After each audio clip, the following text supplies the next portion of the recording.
नमस्कार साथियों, हिंदी नेटशाला में आप सभी का पुनः हार्दिक अभिनंदन है। जैसा कि आप सभी जानते हैं, अपने इस चैनल पे तैयारी करते हैं हम हिंदी की उच्च स्तरीय प्रतियोगी परीक्षाओं की, और उसी तैयारी के क्रम में आज हम पढ़ेंगे हिंदी गद्य विधाओं के अंतर्गत हिंदी नाटक का विकास। हिंदी नाटक के विकास इस शीर्षक के अंतर्गत हम हिंदी साहित्य के प्रमुख नाटक, नाटककारों, उन नाटकों के प्रकाशन वर्ष और कौन कौन से पुरस्कार से वह पुरस्कृत हुए तथा उन नाटकों में से पूछी जाने वाली प्रमुख पंक्तियां कौन कौन सी हैं और उन नाटकों के विषय में अन्य विद्वानों की क्या राय है, इन सभी परीक्षा उपयोगी तथ्यों का जो पुराने पेपर में बार बार पूछे गए हैं और आगामी परीक्षा में पूछे जाने की संभावना है, उन सभी का अध्ययन हम आज की कक्षा में करेंगे। लेकिन उससे पूर्व हमारी कल की कक्षा में कुछ शेष रह गया था, क्योंकि कल की कक्षा वीडियो नंबर 27 या 28 है लगभग, वहां से हमने हिंदी गद्य विधाओं की विकास यात्रा को प्रारंभ किया है, तो उसको पहले देखेंगे, उसके बाद हम हिंदी नाटक का विकास पढ़ेंगे। आप सभी जानते हैं कि हम पढ़ रहे हैं सरस्वती पांडे और गोविंद पांडे की पुस्तक हिंदी साहित्य का वस्तुनिष्ठ इतिहास। इसी के अंतर्गत चारों काल हम पढ़ चुके हैं और अब हम अपनी गद्य विधाओं की ओर आ गए हैं।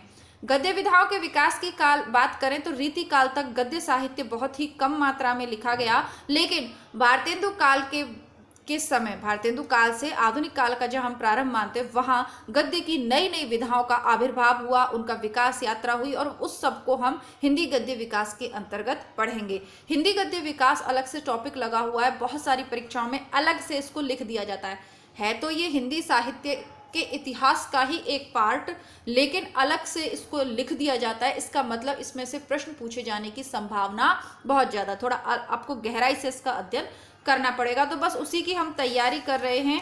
कल की कक्षा में हमने देखा कि किस प्रकार हिंदी साहित्य के 4 प्रमुख विद्वान हुए जिन्होंने फोर्ट विलियम कॉलेज में कार्यरत रहते हुए हिंदी गद्य की विकास यात्रा में अपना सहयोग दिया। एक प्रश्न पूछा जाता है, फोर्ट विलियम कॉलेज की स्थापना कब और किसने की? तो 1800 ईस्वी में मार्क्विस वेलेजली ने किया। तो वेलेजली, 1800 और फोर्ट विलियम कॉलेज, ये तीनों तथ्य आपको याद रखने। गिल क्राइस्ट वहां पर कार्यरत थे, उसका संचालन करते थे, वहां के हेड थे, लेकिन गिल क्राइस्ट ने फोर्ट विलियम कॉलेज की स्थापना नहीं की है। गिल क्राइस्ट नाम हम सर्वाधिक सुनते हैं, इसीलिए आप उसको OMR शीट में भरे आते हो गिल क्राइस्ट वाला गोला, लेकिन वो नहीं भरना है, आपको बनना है फोर्ट विलियम कॉलेज की स्थापना। विलियम है तो वेलेजली ने की थी, व लगा लीजिए, इस तरीके से किसी भी ट्रिक से याद कीजिए, बट सही याद करिए, ठीक है। अब हमने कल काफ़ी पढ़ लिया था, लेकिन हमारी प्रमुख रचनाएं और रचनाकार शेष रह गए थे, उनको हम आज की कक्षा में देखेंगे। अब बात करूँ आपको हिंदी गद्य के वीडियो कहाँ मिलेंगे, तो हिंदी साहित्य के इतिहास में 27 कक्षाएं हमारी हो गई हैं। 28वीं कक्षाओं से गद्य विधाओं का विकास या 27 या 28वें नंबर की कक्षा से प्रारंभ है, और इसकी मैं पूरी एक अलग प्लेलिस्ट बना रही हूँ, ठीक है। क्रम वही रहेगा 27-28 वाला, लेकिन प्लेलिस्ट अलग होगी, क्योंकि बहुत से, जैसा कि मैंने बताया, परीक्षाओं में गद्य का विकास यात्रा अलग से टॉपिक लगा हुआ है। तो देखते हैं, GT आमसन, दाऊद के गीत, इन्होंने सर्वप्रथम 1936 में ये रचना की। जॉन म्योर ने ईश्वरोक्त धारा, संतमणि निरूपण, इनको किया। J.N. शर्मन ने रचना की the proper names in the old and the testaments rendered into Urdu and Hindi, फूलों का शर, पॉल का चरित्र और वेदांत विचार। मार्समैन ने प्राचीन इतिहास का अनुवाद, पंडित रतनलाल ने कथासार, इन सब का जो है रचना की। इसके बाद हिंदी साहित्य में एक महत्वपूर्ण घटना है जिसे आप आर्य समाज के नाम से भी जानते हैं, और वो क्या है? स्वामी दयानंद सरस्वती का कार्यकाल। दयानंद सरस्वती ने 1874 ईस्वी में सत्यार्थ प्रकाश की रचना खड़ी बोली हिंदी गद्य में की है। तो आप समय देखें तो 1850 के बाद का समय हम भारतेंदु का निर्धारित करते हैं। 34 वर्ष की अल्पायु में भारतेंदु का निधन हो गया, तो लगभग उसी काल में दयानंद सरस्वती ने सत्यार्थ प्रकाश को लिखा है। कोई भी कंफ्यूजन हो तो चीज़ों को जोड़ते हुए पढ़ें, जैसे सन वगैरह याद नहीं रहते तो थोड़ा सा ध्यान रखें कि दयानंद सरस्वती का समय क्या हो सकता है। तो अब 74 की जगह अगर वो 94 लिखेगा या कुछ और लिखेगा तो आपके माइंड में रहेगा कि नहीं, ये तो प्रारंभ में ही इन्होंने किया है, भारतेंदु युग के उसके आसपास ही किया है, तो 74 पे ही आपका ध्यान जाएगा। सरस्वती, 74 और सत्यार्थ प्रकाश, ये तीनों चीज आपको याद रखनी है, परीक्षा में पूछी जाएंगी। इसके अलावा पंडित मदन मोहन मालवीय ने क्या किया कि सन 1900 ईस्वी में कचहरियों में नागरी की प्रतिष्ठा हुई। कचहरियों की भाषा पहले क्या थी? उर्दू फारसी के शब्दों का सर्वाधिक प्रयोग होता था, लेकिन पंडित मदन मोहन मालवीय ने क्या कहा कि नहीं, हमारी कोर्ट कचहरियों में हिंदी की प्रतिष्ठा होगी, नागरी भाषा की प्रतिष्ठा होगी। और उन्होंने बहुत ज़्यादा इसके लिए प्रयत्न भी किया। और उसका क्या हुआ? उन प्रयत्नों का हमने क्या सिला दिया कि निहित स्वार्थों की पूर्ति के लिए अंग्रेजी को हमने भाषा बना दिया कोर्ट कचहरियों की। खैर, दयानंद के अनुयायी हिंदी को आर्य भाषा कहते थे और इन्होंने जो बनाया उसको क्या कहते थे? हम आर्य समाज कहते हैं ना, तो बस ये आर्य भाषा कहते थे। हिंदी भाषा की प्रथम पत्रिका उदंत मार्तंड का प्रकाशन 30 मई 1826 ईस्वी को कानपुर निवासी पंडित जुगल किशोर के संपादकत्व में हुआ। पूछा जाएगा प्रश्न, ये एक्चुअली आगे दिया हुआ है इसलिए यहाँ पर हाईलाइट नहीं करवा रही हूँ, फिर भी आप देख लीजिएगा इसको, ये पूछा हुआ है। कानपुर निवासी पंडित जुगल किशोर के संपादकत्व में हुआ, ये पूरा के पूरा पूछा हुआ है, एज इट इज ये परीक्षा में पूछा हुआ है, तो आप इसको हाईलाइट करेंगे। उदंत मार्तंड साप्ताहिक पत्रिका थी जो कलकत्ता से निकलती थी, यानी सप्ताह में एक बार आता था। कब? कहाँ से? कलकत्ता से। उदंत मार्तंड में खड़ी बोली का मध्य देशीय भाषा के नाम से उल्लेख किया गया। प्रश्न पूछा जाएगा कि उदंत मार्तंड क्योंकि पहली हिंदी पत्रिका है तो फिर इसमें खड़ी बोली को क्या कहते थे? खड़ी बोली को कहते थे मध्य देशीय भाषा।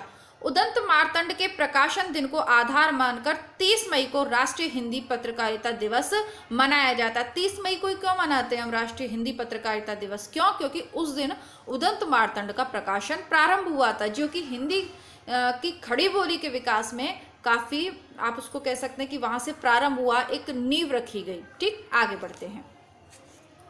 कलकत्ता से सन 1854 ईस्वी में हिंदी का पहला दैनिक पत्र निकला। कौन सा निकला? समाचार सुधावर्षण, श्याम सुंदर सेन के संपादकत्व में निकला।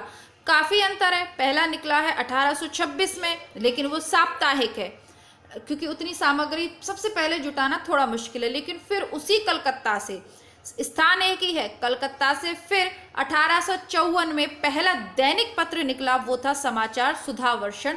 कंफ्यूज नहीं होना है, पहला साप्ताहिक पूछे तो उदंत मार्तंड, पहला दैनिक पत्र पूछे तो समाचार सुधावर्षण, और पूछे कि पहला पत्र कौन सा था तो उदंत मार्तंड होगा। साप्ताहिक या दैनिक लिखे तब कंफ्यूज होना है, जब तक पेपर में साप्ताहिक या दैनिक नहीं लिखा हुआ है तब तक समाचार सुधावर्षण और उदंत मार्तंड में कंफ्यूज नहीं होना है। उदंत मार्तंड सही उत्तर होगा।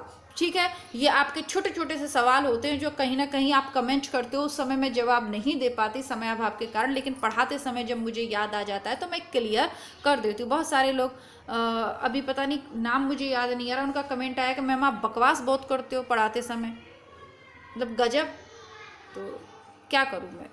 चलिए आगे बढ़ते हैं। प्रारंभिक समय के प्रमुख समाचार पत्र संपादक वर्ष निम्नांकित हैं। अब मुझे समझ में नहीं आता भाई, आपको लग रहा है कि मैं बकवास करती हूँ तो आप ये मुझे क्यों बता रहे हो? आप भैया जहाँ बकवास नहीं होती ना, आप वहाँ जाके प्लीज़ पढ़ लो। ठीक है, बकवास करने के लिए मैं यूट्यूब चैनल बना के नहीं बैठी हूँ। खैर, आपकी अपनी सोच है, समझ है, जीवन जीने का तरीके हैं, क्या कह सकते हैं, पर इस तरीके के शब्दों को पढ़ सुनकर मुझे मतलब आश्चर्य होता है कि आप लोग शिक्षक बनने जा रहे हो क्या यार? भैया मतलब भगवान भला करे उन बच्चों का जिससे आप पढ़ रहे हो, उसको लिए आप इस तरीके के शब्द बकवास, तो जिन्हें आप पढ़ाओगे फिर उनकी तो क्या ही विचारों को सुनने को मिलेगा। मतलब भैया कम से कम धन्यवाद ऐसे लोगों को। अगर आप मेरा वीडियो देख भी रहे हो ना भाई, मैं कह रही हूँ आप किसी और चैनल पे चले जाओ, मेरी और आपकी तो बनेगी नहीं। देखिए, मुझ में अपनी कमियों को सुनने की और उनमें सुधार करने की बहुत गुंजाइश है, लेकिन आपके शब्दों में गरिमा होनी चाहिए। कमेंट बॉक्स में आपको जो लिखना है वो लिख सकते हो, ओपन रखती हूँ मैं, उसको बंद तो करती नहीं हूँ, लेकिन शब्दों की गरिमा बनाते हुए आपको जो लिखना है मेरे बारे में उल्टा सीधा लिखिए, लेकिन कम से कम अपना मतलब ध्यान रखिए कि हम क्या हैं और क्या हमें बनना है। ठीक, उसके बाद आप लिखिए। आइए चलिए आगे बढ़ते हैं। 1826 से 1867 तक कौन कौन से पत्र पत्रिकाएं हिंदुस्तान में प्रकाशित हुए जिन्होंने आगे हिंदी गद्य के विकास में सहायता दी या हिंदी साहित्य के विकास में सहायता दी? क्योंकि पत्र पत्रिकाओं में बाद में आपकी कविताएं वगैरह ये सब चीज़ें तो इन्हीं में प्रकाशित हुई हैं ना। तो उदंत मार्तंड के संपादक थे जुगल किशोर। 1826 में ये साप्ताहिक पत्र कलकत्ता से निकलता था। दूसरा था बंगदूत, राजा राममोहन राय ने 1829 में निकाला। यह भी साप्ताहिक था। और कलकत्ता से, जब कलकत्ता की बात आती है तो हमें ये जान लेना चाहिए कि ये बंगाल की बात हो रही है, ठीक है, पश्चिम बंगाल। ये जो बंगाल की बात हो रही है तो उधर प्रेस का क्या हुआ था, सबसे पहले आप हिस्ट्री में पढ़ चुके हो ना, वहीं पे इनकी स्थापना हुई, कई सारी चीज़ें हैं। तो कलकत्ता से सबसे पहले समाचार जो अपना निकला वो बंगाल से निकला था, ठीक है। हिंदी कवियों का अगर कहीं जमावड़ा रहा है तो वो प्रयागराज में रहा है, इलाहाबाद, ठीक है। लेकिन ये समाचार पत्र वगैरह और जो विद्वान हुए, बंगाल के विद्वानों से भी बहुत ज़्यादा प्रेरणा हमारे हिंदी के विद्वानों ने ग्रहण करके अपनी जो है लेखन कला को आगे बढ़ाया। ये छोटी छोटी चीज़ें आपको याद रखनी है। प्रजामित्र 1834 में साप्ताहिक था, कलकत्ता से निकला था। किसका है यहाँ पर नहीं दिया हुआ है। बनारस अखबार राजा शिव प्रसाद सिंह का था। 1845 में साप्ताहिक काशी से निकलता था। मार्तंड मोहम्मद नसीरुद्दीन का था। मार्तंड और उदंत मार्तंड दोनों अलग हैं। ये 1846 में साप्ताहिक था और कलकत्ता से ही निकलता था, ठीक है। मालवा अखबार, ऐसे इनको प्रचार प्रसार करने में ज़्यादा दिक्कत नहीं है कि मार्तंड उदंत मार्तंड, आप देखते हो ना, इसी तरीके से कोई नाम होता है क्रीम का, उसी की जगह फिर वैसा ही दूसरा साबुन या क्रीम का नाम लेके चला दिया जाता है, बस कुछ ऐसा हिसाब है। मालवा अखबार प्रेम नारायण का था। 1849 में साप्ताहिक पत्र निकलता था मालवा से।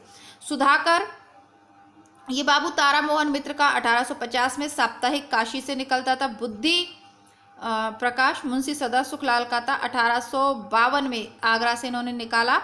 समाचार सुधावर्षण श्याम सुंदर सेन का था। 1854 में दैनिक कलकत्ता से निकाला। तो इम्पोर्टेंट हो गया कि पहला दैनिक ये है और पहला साप्ताहिक उदंत मार्तंड है और पहला दैनिक सुधावर्षण है।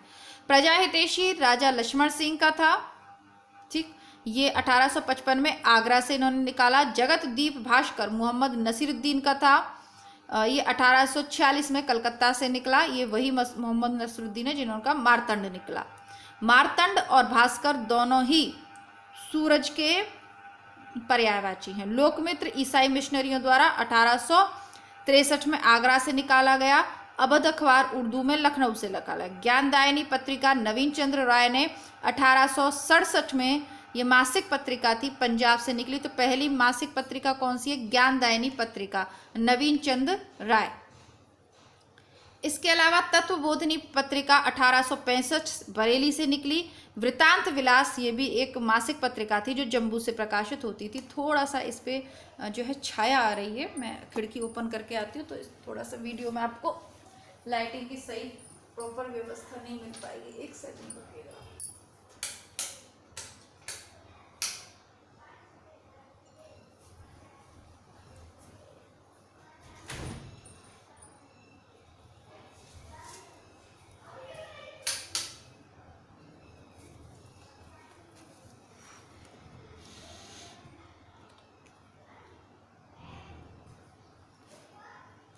खैर आगे बढ़ते हैं हम।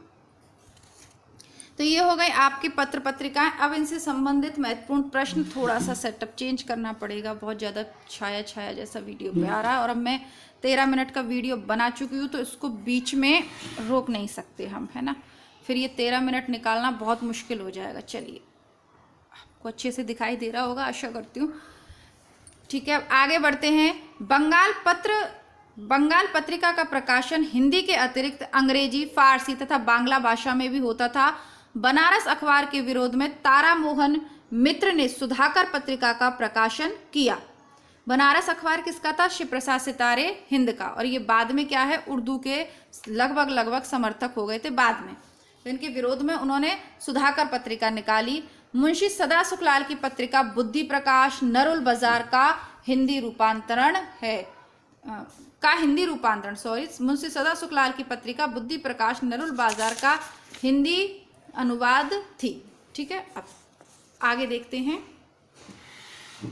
आगे पंडित बंशीधर ने आगरा से हिंदी उर्दू का एक पत्र निकाला था। किसने, पंडित बंशीधर ने आगरा से हिंदी उर्दू का एक पत्र निकाला था, जिसके हिंदी कालम का नाम भारत खंडामृत तथा उर्दू कालम का नाम आवे हयात था। गारसा दत्तासी एक फ्रांसीसी विद्वान थे जो पेरिस में हिंदुस्तानी या उर्दू के प्राध्यापक थे। हिंदुस्तानी का मतलब ही उर्दू से ही लगाते थे, उर्दू की शब्दावली जिसमें ज़्यादा है वो हिंदुस्तानी है। तासी ने 1936 में हिंदुस्तानी साहित्य का इतिहास पुस्तक की रचना की। तासी उर्दू भाषा के कट्टर समर्थक थे, जिसके कारण वे हिंदी को एक भद्दी भाषा कहते थे। नाम रखना इस व्यक्ति का, इसने हमारी भाषा को क्या कहा, भद्दी भाषा कहा। हालांकि ये पहला इतिहासकार था हिंदी साहित्य का, इसलिए सम्मान इसको देना चाहिए, लेकिन इसने हिंदी को भद्दी भाषा कहा तो ये इसके सम्मान देने लायक बात है नहीं। चलो, पंजाब प्रांत के पंडित नवीन चंद्र राय हिंदी भाषा के पक्के समर्थक थे। कट्टर समर्थक कौन था? उर्दू का कट्टर समर्थक था तासी, और नवीन चंद्र राय हिंदी के पक्के समर्थक थे। विद्या की उन्नति के लिए नवीन चंद्र राय ने लाहौर में अंजुमन लाहौर सभा की स्थापना की। अंजुमन नाम इन्होंने ले लिया, वही उर्दू का शब्द। खैर, नवीन चंद्र ने लाहौर में स्त्री शिक्षा का प्रचार प्रसार जोर से किया। आचार्य रामचंद्र शुक्ल ने पंजाब के श्रद्धाराम फिल्लौरी को अपने समय का सच्चा हिंदी हितैषी और सिद्धहस्त लेखक माना है। श्रद्धाराम फिल्लौरी नाम याद आ रहा है आपको कुछ? श्रद्धाराम फिल्लौरी इनकी, ठीक है, क्या माना है कि ये सच्चे हिंदी हितैषी और सिद्धहस्त लेखक हैं। श्रद्धाराम फिल्लौरी की रचनाएं हैं, गद्य की है सत्यामृत प्रभा, पद्य की है आत्मचिकित्सा, तत्व दीपक, धर्म रक्षक, उपदेश संग्रह और शतोपदेश। श्रद्धाराम फिल्लौरी ने प्रसिद्ध आरती ओम जय जगदीश हरे की रचना की है। तो ये जो ओम जय जगदीश हरे आप गाते हो, अब मम्मी पापा घर में कोई भी गाए तो उसको बोलना कि हमारे हिंदी साहित्य के प्रसिद्ध लेखक हैं श्रद्धाराम फिल्लौरी जी, उन्होंने इसको बनाया है ओम जय जगदीश हरे। राजा शिव प्रसाद सितारे हिंद का समय है 1823 से 1895। भारतेंदु के गुरु थे। राजा शिव प्रसाद सिंह सन 1856 में शिक्षा विभाग में इंस्पेक्टर नियुक्त हुए।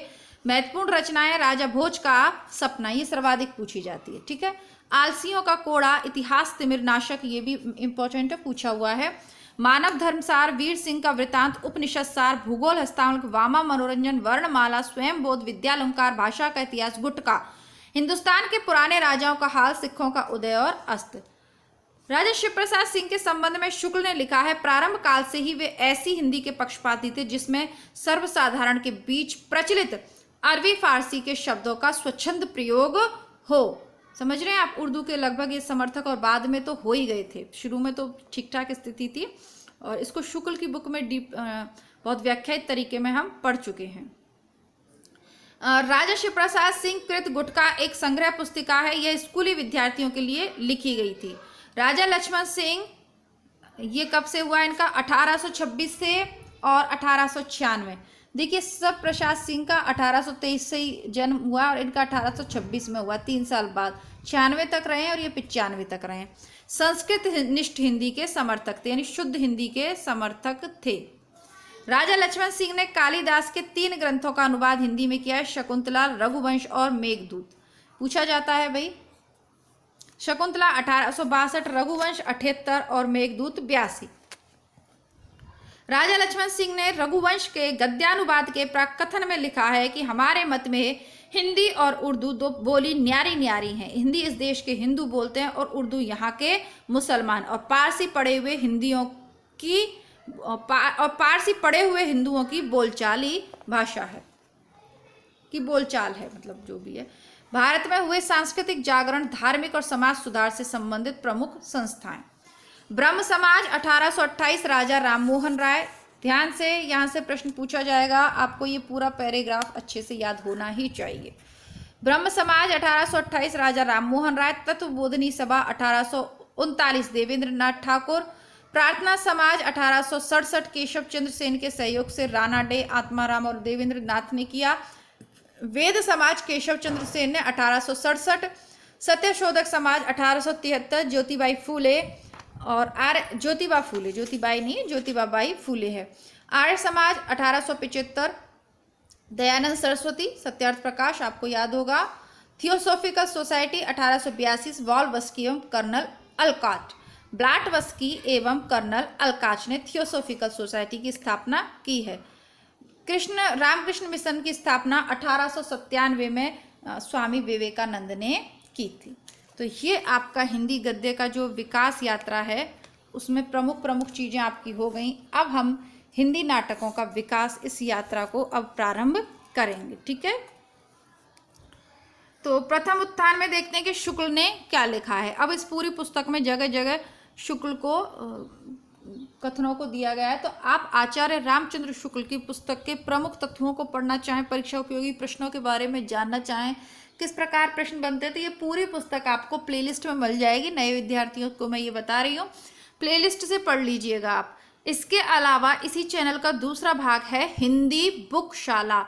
हिंदी बुकशाला चैनल पर आपको पूरी की पूरी किताब आपको उपलब्ध हैं, तो आप वहाँ पर आपकी जो गद्य रचनाएं, नाटक, उपन्यास, कहानी, निबंध वगैरह वगैरह, वो सब कुछ वगैरह वगैरह में आपका रिपोर्टाज ये वो सब चीज़ें आ जाती हैं, वो सब आपको हिंदी गद्य हिंदी बुकशाला चैनल पे मिलेगा। तो आप लोग प्लीज़ जाकर हिंदी बुकशाला चैनल को सब्सक्राइब करें। प्रतिदिन मैं वीडियोस आपके लिए वहाँ पर डाल रही हूँ। आरपीएससी का पूरा सिलेबस, चाहे आप सेकंड ग्रेड, फर्स्ट ग्रेड या कॉलेज लेक्चरर किसी की भी तैयारी कर रहे हो, जो भी आपके सिलेबस में नाटक, निबंध या जो कुछ भी लगा हुआ उपन्यास वगैरह आपको वहाँ मिल जाएंगे। दोनों चैनल को सब्सक्राइब ज़रूर करके रखिएगा। आगे बढ़ते हैं। शुक्ल कहते हैं कि विलक्षण बात यह है कि आधुनिक गद्य साहित्य की परंपरा का प्रवर्तन नाटकों से हुआ। डॉक्टर दशरथ ओझा हिंदी का प्रथम नाटककार और प्रस्तोता किसे मानते हैं, तो दशरथ ओझा मानते हैं कि मूल नाटक था गै सुकुमार रास। भाषा थी अपभ्रंश और नाटककार थे देलहन, यानी कि चले गए आदिकाल में। डॉक्टर गणपति चंद्र गुप्त कहते हैं कि नहीं, गोरक्ष विजय हिंदी का प्रथम नाटक था, भाषा थी मैथिली और रचनाकार थे विद्यापति। डॉक्टर बच्चन सिंह कहते हैं कि ये कैसे होगा, नहीं भाई नहीं, आनंद रघुनंद हिंदी का प्रथम नाटक है, ब्रजभाषा है, महाराज विश्वनाथ सिंह इसके नाटककार हैं। शुक्ल ने कहा कि हाँ भाई, मैं तो आनंद रघुनंदन को ही मानूंगा जो कि ब्रजभाषा में लिखा, और महाराज विश्वनाथ सिंह ने, अब शुक्ल का नाम इनको पहले लिखना चाहिए था और बच्चन का बाद में, क्योंकि शुक्ल ने पहले माना और बच्चन ने केवल उसका समर्थन किया। शुक्ल पहले हुए, बच्चन बाद में। भारतेंदु हरिश्चंद्र क्या कहते हैं, बोलते भैया मैं तो अपने पिता ने जो नाटक लिखा है ना नहुस ब्रजभाषा में, उसको मानूंगा पहला नाटक, और गिरिधर दास गोपाल चंद्र इनका नाम था तो उनका। भारतेंदु हरिश्चंद्र ने अपने पिता गिरिधर दास मूल नाम गोपाल चंद्र कृत नहुष 1859 को हिंदी का प्रथम नाटक, राजा लक्ष्मण सिंह कृत शकुंतला 62 को द्वितीय और अपने द्वारा लिखे विद्या सुंदर 68 को तीसरा, और श्रीनिवास दास के तप्ता नहीं है, तृप्ता संवरण है 83 को चौथा नाटक माना है। कोई पूछ ले कि भारतेंदु ने किसको पहला, दूसरा, तीसरा, चौथा माना, तो वो नाम यहाँ पर हैं। भारतेंदु के अनुसार नहुष की रचना शुद्ध नाटक रीति तथा पात्र प्रवेश आदि नियम रक्षण को ध्यान में रखकर की गई है। शुद्ध नाटक नहुष है। जैसा कि मैंने कहा कि रीति काल तक जो गद्य लिखा गया है वो अपने संशोधित रूप में नहीं है, विकसित रूप में नहीं है, प्रारंभिक रूप में, तो इन्होंने उसको नहीं माना। खड़ी बोली में सन 1862 में राजा लक्ष्मण सिंह द्वारा गद्य में अनुदित शकुंतला नाटक सबसे पहले आता है। नहुष नाटक पद्य वद्य ब्रजभाषा में लिखा गया है, गद्य में नहीं लिखा गया। गद्य में खड़ी बोली में राजा लक्ष्मण सिंह का अनुदित नाटक है शकुंतला। अब प्रमुख नाटक और नाटककार देख लेते हैं। प्राणचंद चौहान ब्रजभाषा में रामायण महानाटक 1610 में इन्होंने लिख डाला भक्ति साहित्य में। रघुराय नागर ने ब्रजभाषा में सभासार लिख डाला 1700 में। अमानत ने ब्रजभाषा में इंद्र सभा लिख डाली 1853 में। तो रामायण महानाटक और इंद्र सभा ये आपको याद रखने हैं। आगे बढ़ जाते हैं और आगे बढ़ते बढ़ते देखते हैं यशवंत सिंह ने ब्रजभाषा में प्रबोध चंद्रोदय लिख डाला 1643 में। गुरु गोविंद सिंह ने ब्रजभाषा में चंडी चरित्र लिख डाला, पूछा हुआ है। बनारसी दास का समय सार नाटक लिख दिया 63 में। कृष्ण जीवन लक्ष्मीराम ने करुणाभरण लिख दिया 1657 में। नेवाज ने शकुंतला लिख दिया 80 में और गणेश कवि ने प्रद्युम्न विजय लिख दी 63 में 1863 में। तो ये प्रद्युम्न विजय काफ़ी बाद में लिखा गया 1863 में, लेकिन ये ध्यान दीजिएगा ये सभी ब्रजभाषा में खड़ी बोली में नहीं है। ठीक है। अमानत कृत इंद्र सभा एक ओपेरा अर्थात गीति नाट्य है। अंग्रेजों द्वारा प्रथम रंगशाला प्ले हाउस नाम से सन 1776 में कलकत्ता में स्थापित की गई थी। रंगशाला जिसे प्ले हाउस के नाम से 1776 में सबसे पहले कलकत्ता में स्थापित किया गया।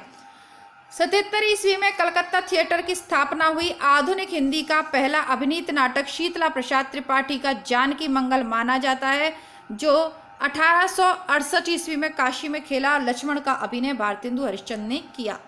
शकुंतला के अभिनय में प्रताप नारायण मिश्र ने अपने पिता से मूंछ मुड़ाने के लिए आज्ञा मांगना प्रसिद्ध है। शकुंतला कौन बने थे? प्रताप नारायण मिश्र। सही अर्थों में भारतेंदु हरिश्चंद्र को ही नाट्य विधा का प्रवर्तक माना जाता है। भारतेंदु की उपाधि 1880 में काशी के पंडित रघुनाथ ने दी थी। भारतेंदु के समस्त मौलिक एवं अनुदित नाटकों की संख्या 17 है। भारतेंदु का पहला नाटक विद्या सुंदर माना जाता है। अब इसके आगे हम कल की कक्षा में पढ़ेंगे। आज बहुत सारा डिस्टरबेंस रहा। अब कल की कक्षा से मतलब मेरा प्रयास रहेगा कि मैं कुछ समय बाद ही आपको आज ही दूसरा वीडियो रात तक आपको प्रोवाइड करवा दूं, क्योंकि अब आपकी परीक्षा बिल्कुल सिर पे आ गई है। तो मिलती हूँ आपसे दूसरे वीडियो के साथ। तब तक के लिए नमस्कार, धन्यवाद। बुकशाला को चेक करते रहिए, मित्रों तक शेयर करते रहिए, चैनल को सब्सक्राइब करते रहिए। जय हिंद।